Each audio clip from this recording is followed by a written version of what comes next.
Amin. Silakan duduk.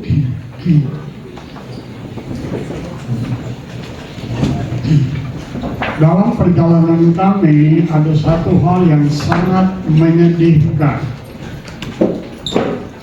Sangat menyedihkan sebab tatkala kami mendaki Bukit Nebo, Tuhan memerintahkan Musa yang telah memimpin Israel dari tanah Mesir menuju ke tanah Kanaan, karena dia marah dan tidak tunjukkan tongkat atau batu tapi palu batu, yang menyebabkan dia tidak diizinkan oleh Tuhan untuk masuk ke tanah Kanaan. Jadi waktu kami berdiri di Bukit Nebo itu dan kami lihat ke sana tanah perjanjian, istri saya tidak bersama dengan saya, kami berdiri sendiri-sendiri. Tapi ada suatu perasaan sedih yang luar biasa. Telah memimpin Israel dengan susah payah dari tanah Mesir menuju ke tanah Kanaan. Tapi karena kesalahannya dalam memalu batu gunung, sehingga Tuhan memberi disiplin kepadanya, dia tidak bisa diizinkan masuk ke tanah Kanaan. Waktu saya berdiri di situ ada suatu perasaan sedih yang luar biasa. Saya merasa bahwa saat itu Musa yang sudah berusia 120 tahun dan harus mendaki Bukit Nebo, lalu melihat di kejauhan dan tidak dapat masuk ke tanah perjanjian. Pasti air mata berlinang-linang mengalir dari matanya karena dia tidak diizinkan untuk masuk ke tanah Kanaan. Hari Jumat nanti kekasih saya memberikan presentasi mengenai perjalanan ini. Saudara, Bapak Ibu dan kekasih Tuhan, puji Tuhan sebab Tuhan akan beserta kita selama-lamanya. Dia sudah menyertai kita di tahun 2022 dan dia juga akan menyertai kita di tahun 2023. Kepada tingkat 4, saya dan istri minta maaf bahwa kami tidak akan dapat hadir dalam wisuda kalian. Tapi pesan hari ini adalah pesan juga untuk memperlengkapi kalian tatkala kalian wisuda untuk nanti masuk dalam pelayanan. Dan saya berharap sebelum kami berangkat mungkin saya masih bisa menyampaikan sebuah pesan Tuhan lagi kepada semua yang ada di kampus ini. Apa yang Tuhan kehendaki saya bahas kepada kalian hari ini? Tolong ditampilkan.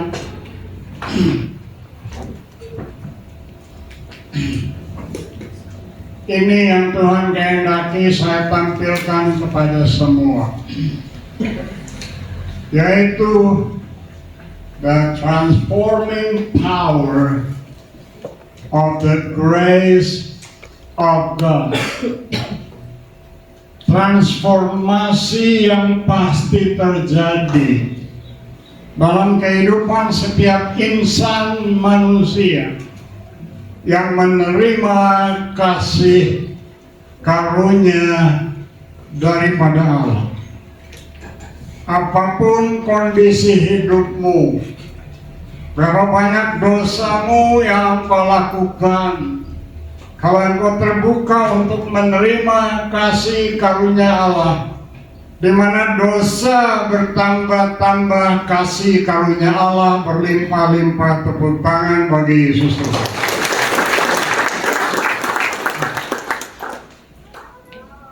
Petrus akan diutus untuk menggembalakan jemaat di Kreta.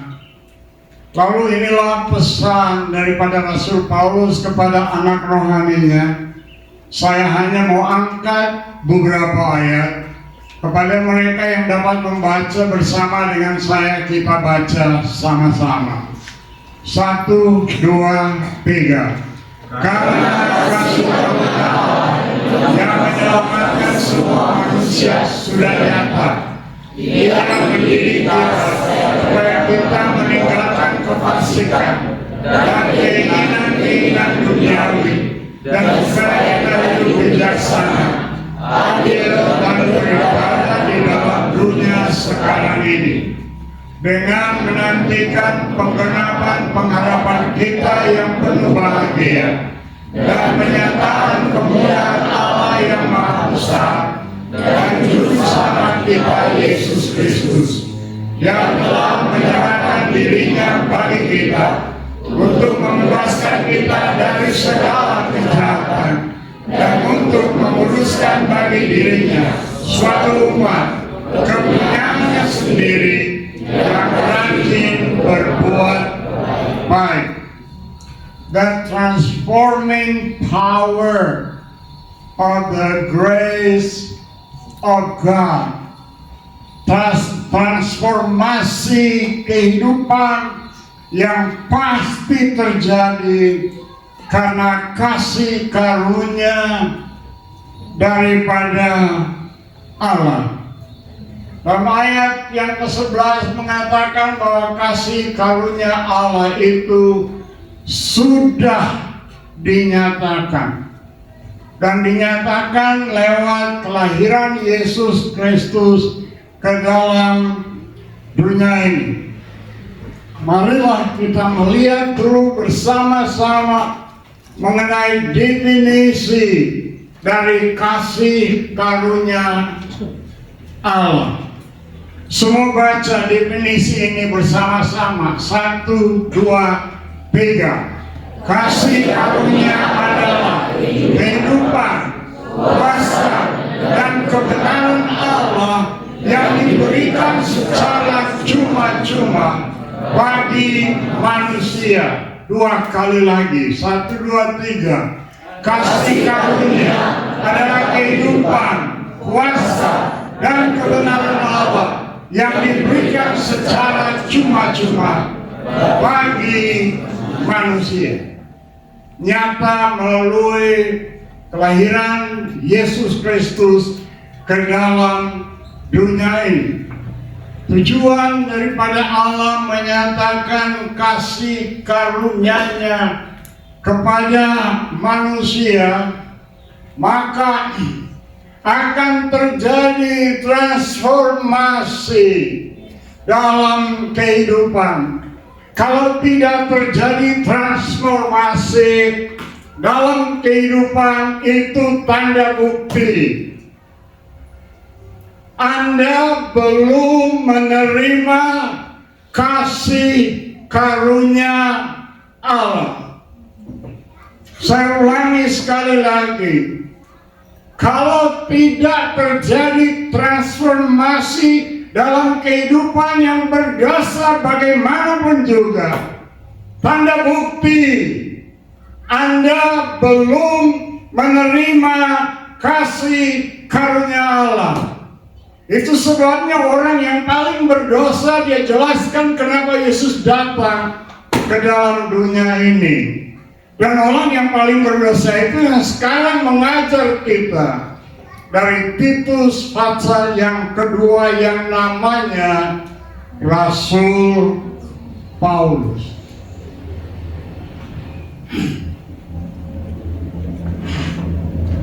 Empat tanda bukti yang terjadi. Yang pertama, kasih karunia itu menyelamatkan semua manusia, bukan orang Kristen.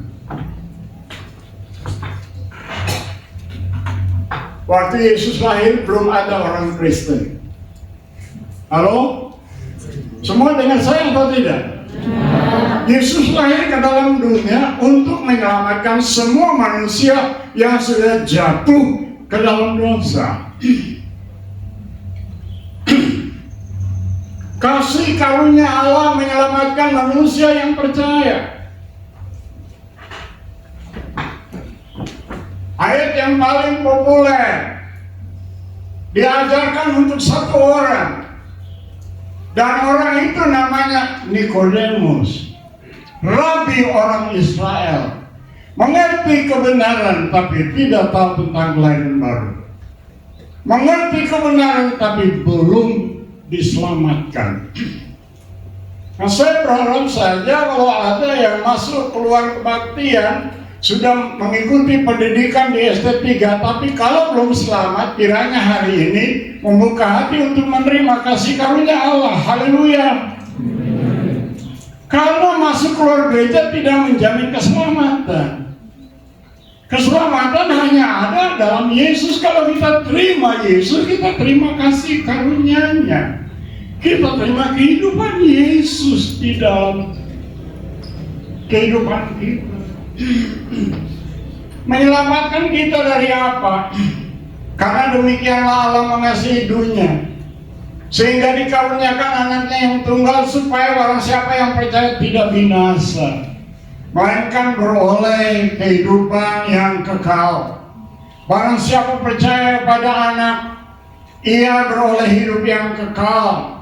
Tetapi barang siapa tidak taat kepada anak, ia tidak akan melihat hidup, melainkan murka Allah tetap ada di atasnya.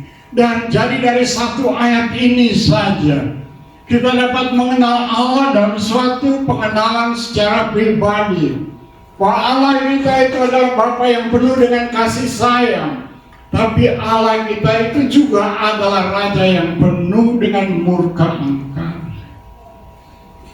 yang tidak taat, tidak melihat kehidupan, yang tidak taat, murka Allah telah tertaruh atas kehidupannya. Saudaraku, semua yang percaya diselamatkan dari neraka atau diselamatkan dari lautan api. Tidak ada kebutuhan yang lebih besar bagi manusia daripada ini. Kebutuhan terbesar dari seorang manusia adalah keselamatan jiwanya. Hidup di dalam dunia hanya 70 sampai 80 tahun. Tapi sesudah itu masuk ke dalam masa kekekalan. Semua yang menerima kasih karunia Allah, mereka terhindar dari lautan api, dan mereka pasti akan hidup bersama dengan Tuhan di surga. Apa tanda bukti kalau Anda itu telah menerima kasih karunia Allah sehingga diselamatkan? Jaminan keselamatan saya tunjukkan dua saja, dan dipelajari dari surat pertama Yohanes itu berisikan jaminan keselamatan. Maka orang yang sudah diselamatkan dibuktikan dengan pertama Yohanes 1 ayat 8 sampai 10. Pak Gongkong, tunjukkan siapa untuk bantu saya? Silakan diwacana dengan suara yang keras. 1 Yohanes 1 ayat 8 sampai 10. Demikian firman Tuhan. Jika kita berkata bahwa kita tidak berdosa, maka kita menipu diri kita sendiri, dan kebenaran tidak ada di dalam kita. Jika kita mengaku dosa kita, maka Ia adalah setia dan adil, sehingga Ia akan mengampuni segala dosa kita dan menyucikan kita dari segala kejahatan. Jika kita berkata bahwa kita tidak ada berbuat dosa, maka kita membuat Dia menjadi pendusta, dan firman-Nya tidak ada di dalam kita. Sejak saat menerima kasih karunia, sejak saat itu mulai terjadi transformasi di dalam kehidupan. Tadinya waktu berbuat dosa menikmati dosa, tapi setelah menerima kasih karunia dalam kehidupan Yesus, masuk ke dalam kehidupan manusia yang sudah jatuh dalam dosa, menerima warisan dosa dari Adam, maka terjadi suatu transformasi. Sudah tidak menikmati lagi dosa, tapi mulai merasa frustrasi karena dosa yang diperbuat, sehingga dengan demikian akan bertobat dari dosa yang diperbuat. Mulai terjadi transformasi sensitif terhadap dosa yang diperbuat. Apakah Anda memiliki perasaan yang seperti ini dalam kehidupanmu? Saya masih manusia yang dapat berbuat dosa. Tapi waktu saya berbuat dosa, saya tidak menikmatinya. Waktu saya berbuat dosa, saya duka cita. Dan saya harus cepat minta ampun dari dosa saya. Karena saya bukan lagi anak iblis, sudah ditransferkan untuk menjadi anak Allah. Karena menerima kasih karunia daripada Allah. Tanda bukti yang kedua,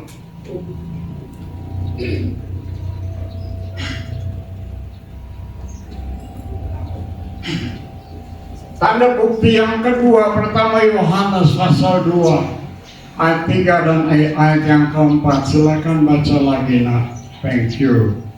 Dan inilah tandanya bahwa kita mengenal Allah, yaitu jikalau kita menuruti perintah-perintahnya. Yaitu kalau kita menuruti perintah-perintahnya. Terus, Barang siapa berkata, aku mengenal dia, siapa yang berkata aku mengenal dia dalam suatu pengenalan secara pribadi karena telah menerima kasih karunia Allah. Terus, tetapi ia tidak menuruti perintahnya, tapi tidak menuruti perintahnya, ia adalah seorang pendusta dan di dalamnya tidak ada kebenaran. ia adalah seorang pendusta dan di dalamnya tidak ada kebenaran.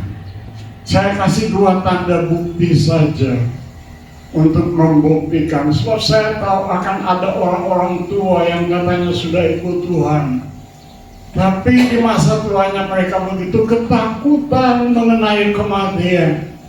Ada orang yang sudah menerima kasih karunia Tuhan menyadari kematian merupakan sebuah keuntungan. Dan ada kerinduan untuk meninggalkan dunia yang berdosa dengan tujuan pulang ke surga tinggal bersama dengan Bapa untuk selama-lamanya. Anak-anakku yang terkasih, aku berdiri dengan penuh kasih sayang pagi ini. Periksa kehidupanmu. Apakah Anda hari ini memiliki sifat sebagai anak Allah yang taat dalam melakukan perintah-perintah Tuhan? Itu tanda bukti Anda telah mengalami pengalaman diselamatkan. Maka hal yang kedua yang terjadi, yang pertama jaminan keselamatan, dan ada tanda bukti jelas dalam kehidupan kita. Hal yang kedua yang terjadi dalam kehidupan mereka yang menerima kasih karunia Allah, maka kasih karunia merupakan sanctifying grace. Kasih karunia yang menguduskan. Karena kita memang diselamatkan dari kehidupan berdosa, tapi sifat dosa masih tertinggal dalam kita. Lalu Allah yang berdiam di dalam kita oleh kasih karunia-Nya itu bergerak dari dalam tiap-tiap hari untuk menyucikan dan membersihkan, karena tanpa kekudusan tidak akan ada seorang yang memandang Allah.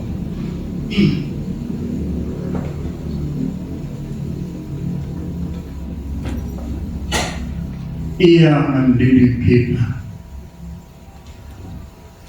Ada guru di dalam diri kita, supaya kita meninggalkan kefasikan dan keinginan-keinginan duniawi, dan supaya kita hidup bijaksana, adil, dan beribadah di dalam dunia sekarang.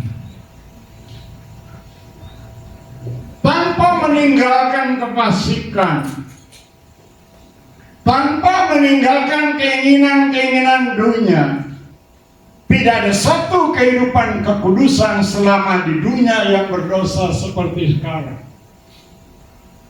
Tapi karena Dia mendidik kita dari dalam, maka kita punya tanggung jawab Tanggung jawab kita adalah meninggalkan.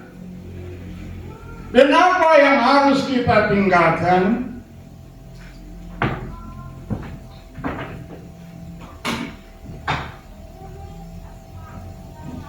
Saya belum pernah dengar hamba Tuhan bicara mengenai kefasikan.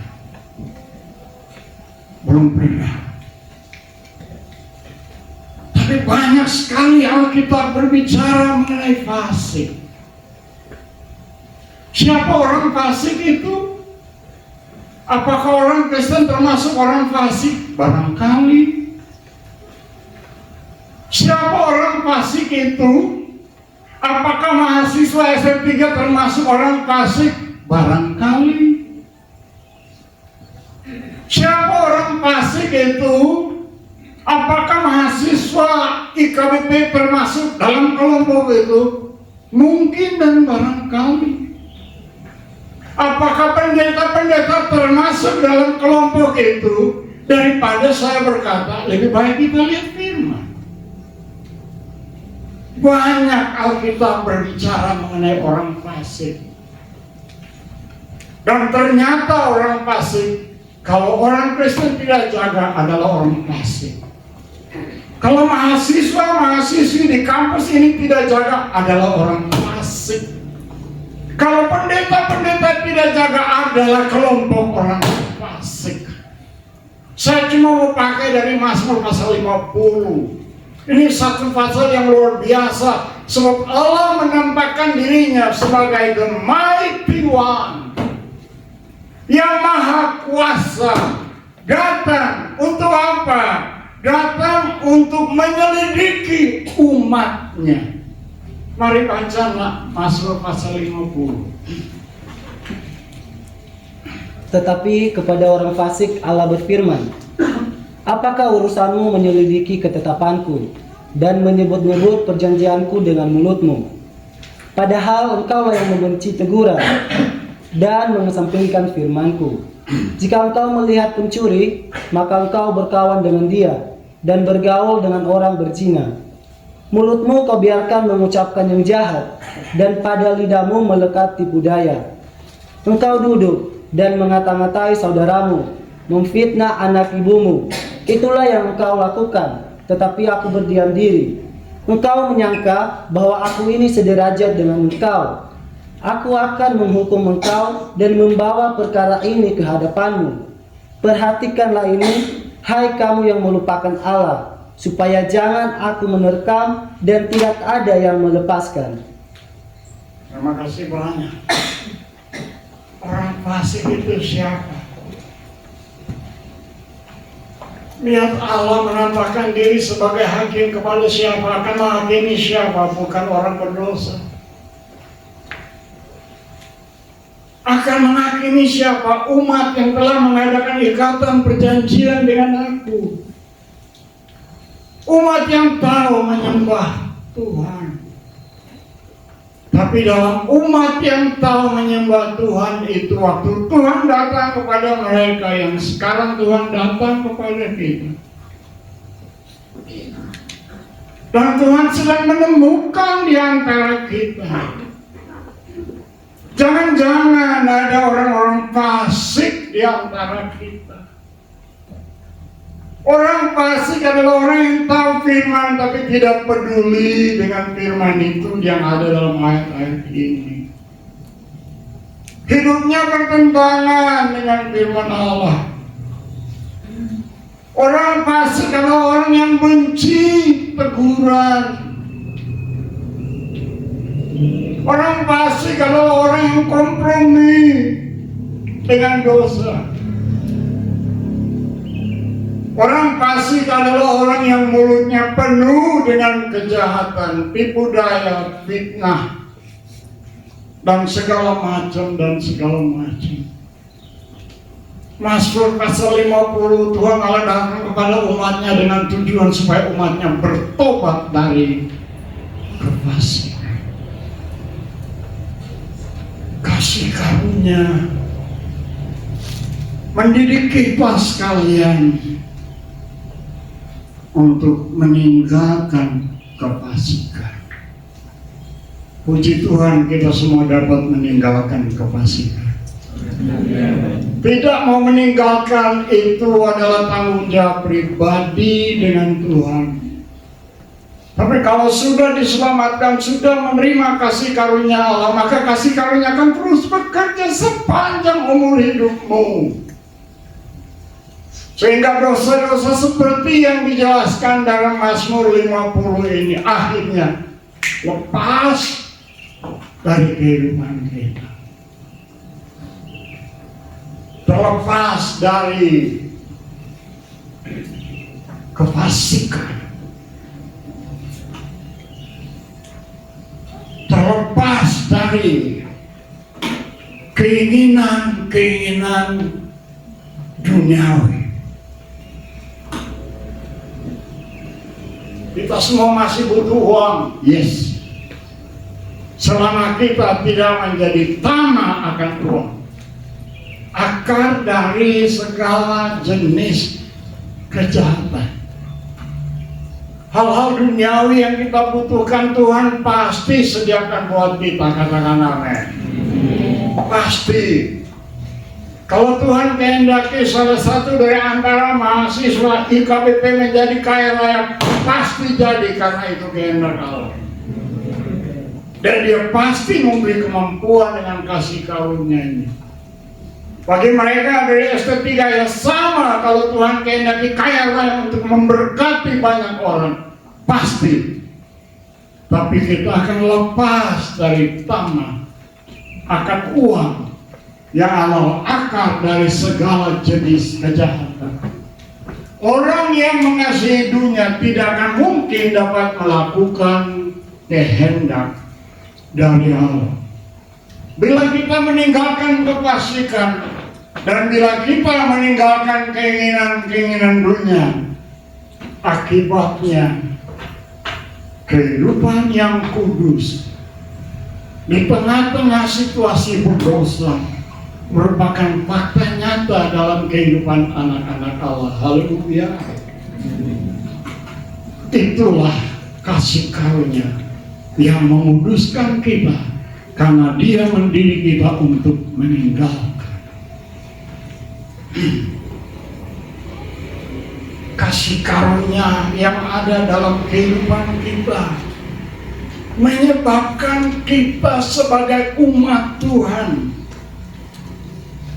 akan tahu apa sebenarnya prioritas dalam kehidupan, sebab menyadari masa hidup yang Tuhan berikan kepada kita dari saat kita menerima kasih karunia sampai dengan saat kedatangan Yesus pada kali yang kedua.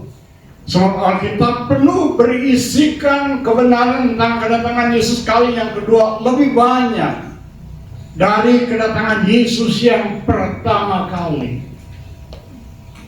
Lalu mereka yang betul-betul telah menerima kasih karunia Allah, mereka menyadari apa yang merupakan prioritas utama dalam kehidupan mereka. Kasih karunia merupakan prioritizing grace.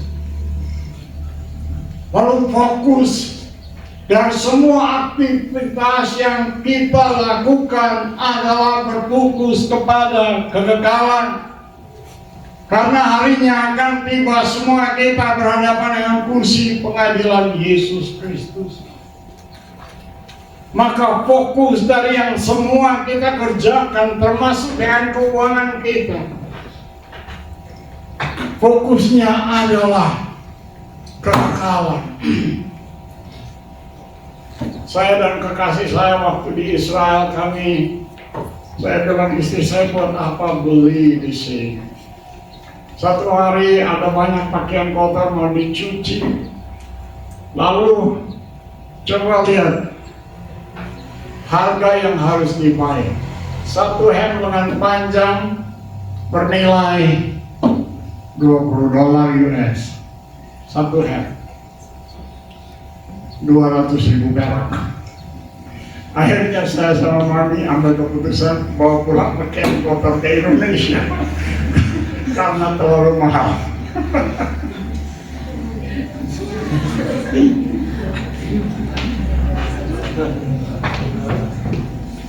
Uang yang ada pada kami, buat apa kami belanjakan untuk diri sendiri?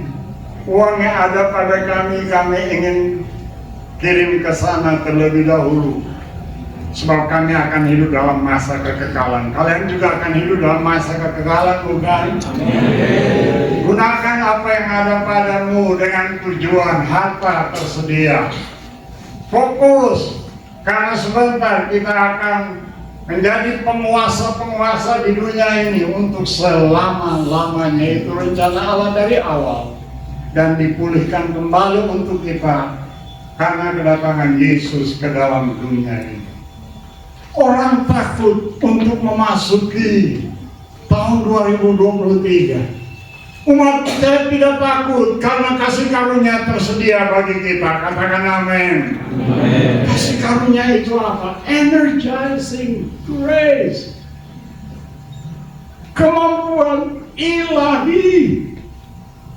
Ia telah memberikan dirinya bagi kita untuk menebus kita dari semua perbuatan jahat, dan untuk menyucikan bagi dirinya suatu umat pilihannya yang giat melakukan perbuatan baik.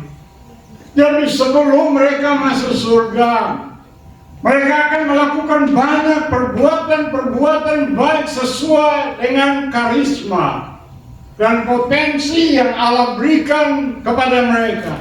Tingkat 4 yang akan masuk dalam pelayanan Anda pasti sukses. Kenapa sukses? Bukan karena kemampuan diri. Kenapa sukses? Karena kasih karunia Allah yang ada di dalam diri. Baca dengan saya Efesus 2, 1, 2, 3.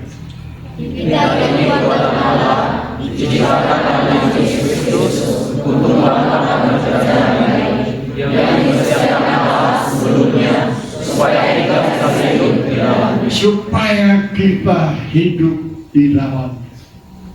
Lalu saudara, kasih karunia itu akan menyebabkan kita sukses dalam mengerjakan semua tugas dan pekerjaan yang Allah percayakan bagi kita. Mereka yang di dunia pelayanan, mereka yang di marketplace, semua pasti sukses dengan kasih karunia Allah yang diberikan kepada kita.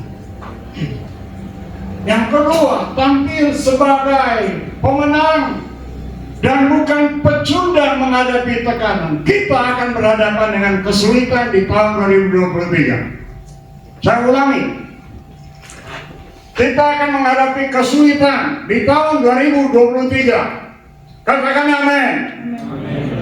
Tapi ulangi, tapi saya akan tampil sebagai pemenang dan bukan pecundang, karena kasih karunia Allah yang ada di dalam diri saya. Baca dengan saya ayat-ayat ini, 1, 2, 3. Tetapi jawab Tuhan kepadaku, cukuplah, sebab justru dalam kelemahan kuasaku menjadi sempurna. Sebab itu terlebih suka bermegah atas kelemahanku, supaya kuasa Kristus turun menaungi aku. Karena itu aku senang dan rela di dalam kelemahan, di dalam siksaan, di dalam kesukaran, di dalam penganiayaan dan kesesaran. Dengan suara keras, dua kali lagi, sebab jika aku lemah, maka aku kuat. Sekali lagi, sebab jika aku lemah, maka aku kuat. Dalam segala situasi kehidupan, kasih karunia memberikan kepada kita kemampuan untuk mengatasinya, lalu kita tampil sebagai pemenang dan tidak tampil sebagai pecundang. Saya yakin orang-orang yang betul-betul percaya kepada Yesus tidak akan hidup dengan kekhawatiran di tahun 2023. Berdiri dan tepuk tangan bagi Yesus.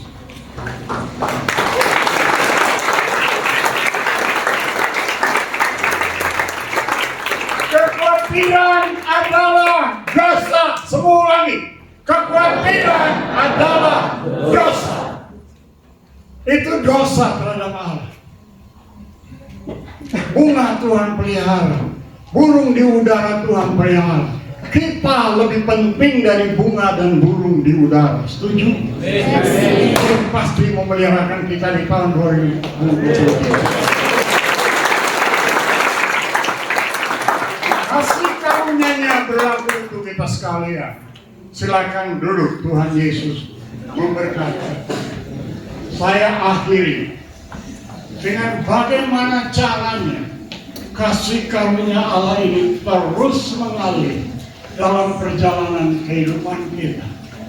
Saya pakai ayat dari pertama Petrus 13, karena waktu Yesus datang kita akan menerima kasih karunia yang terakhir, dan waktu kita terima kasih karunia yang terakhir, kita menjadi sama persis dengan Yesus dan sudah tidak bisa berbuat dosa lagi. Anda sudah lihat 4 hal yang pasti terjadi.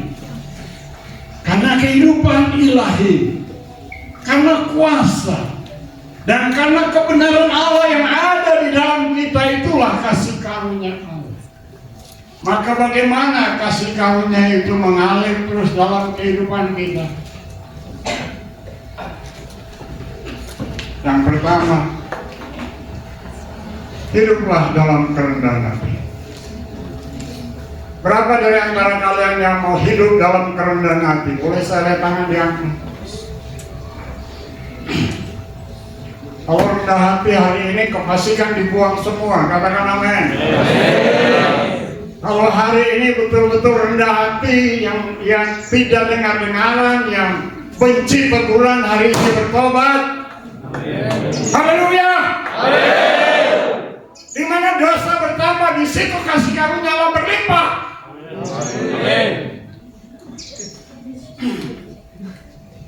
Saya mau pesan, tidak semua fungsionalis ada di sini, tapi saya mau pesan, jangan pernah luluskan yang disebut munafik. Mazmur pasal 50 itu berbicara mengenai siapa? Munafik. Tahu kebenaran tapi tidak hidup sesuai dengan kebenaran. Itu kemunafikan. Oke, saya mau pakai, ada 4 hal yang saya mau tunjukkan. Pertama, Petrus 5 ayat 8, saya minta tolong Ria baca dalam bahasa Indonesia.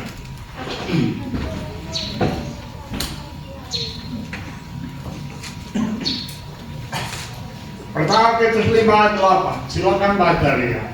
1 Petrus 5 ayat 8. Sadarlah dan berjaga-jagalah, lawanmu si iblis berjalan keliling sama seperti singa. Ayat 5 bukan ayat 8, ayat 5. Tidak apa-apa. 1 Petrus 5 ayat yang kelima. Demikian jugalah kamu, hai orang-orang muda. Hai orang muda, Tunduklah kepada orang-orang yang tua. Dan kamu semua, rendahkanlah dirimu seorang terhadap yang lain, sebab Allah menentang orang yang congkak, tetapi mengasihani orang yang rendah hati. God resisted the proud and gave grace to the humble. Allah menentang, Allah melawan orang sombong. Orang sombong tidak akan pernah mengalami kasih karunia Allah mengalir. Hanya orang yang rendah hati sajalah, di mana kasih karunia Allah itu akan terus mengalir di sepanjang perjalanan kehidupan mereka. Cara yang kedua, waduh, saya tidak tahu kenapa terlalu cepat ya. Cara yang kedua, dan sekarang aku menyerahkan kamu kepada Tuhan, kepada firman kasih karunia-Nya yang berkuasa membangun kamu dan menganugerahkan kepada kamu bagian yang ditentukan bagi semua orang yang telah kuduskan. Ambil waktu untuk betul-betul izinkan Tuhan berbicara dari firman kepadamu. Jangan hanya masuk keluar kelas dengan telinga kanan dan keluar dari telinga kiri Anda tidak menerima kasih karunia Allah. Tapi memberikan waktu sungguh-sungguh untuk mempelajari firman kasih karunia. Sementara mempelajari firman kasih karunia, maka kemampuan ilahi mengalir ke dalam kehidupan kita. Yang ketiga, sebab itu marilah kita dengan penuh keberanian menghampiri tahta kasih karunia, supaya kita menerima rahmat dan menemukan kasih karunia untuk mendapat pertolongan kita pada waktunya. Kita berani, penuh keberanian, sebab di sebelah di sebelah kanan tahta Bapa terdapat pembela kita, yaitu Yesus, yang sudah menanggung semua dosa kita di atas tiang kayu salib. Dan karenanya tahta kasih karunia selalu terbuka. Setiap kali kita dalam kebutuhan, kita dapat datang masuk ke dalam tahta kasih karunia dengan penuh keberanian hati, dan kita dapat meminta lalu kasih karunia itu mengalir ke dalam kehidupan kita. Dan satu yang terakhir, gunakanlah bahasa kerajaan Allah. Bahasa kerajaan Allah bukan bahasa yang jorok, bukan fitnahan, bukan saling menghakimi, tapi inilah bahasa kerajaan Allah. Janganlah ada perkataan kotor keluar dari mulutmu, tetapi pakailah perkataan yang baik untuk membangun di mana perlu, supaya mereka yang mendengarnya peroleh apa? Jadi kita dapat memberikan kasih karunia dari seorang kepada yang lain lewat perkataan-perkataan yang kita gunakan. Inilah khotbah saya, 4 hal yang pasti terjadi dalam kehidupan sebagai akibat dari kasih karunia Allah yang kita terima. Selamat dari murka Allah, hidup dalam kekudusan, tahu prioritas utama dalam kehidupan, memiliki kemampuan untuk sukses dalam hidup dan karir kita. Kasih karunia Allah selalu tersedia bagi mereka yang rendah hatinya, bagi mereka yang selalu datang ke dalam tahta kasih karunia. Berapa yang ingin terima kasih karunia Allah itu? Berdiri bersama dengan saya.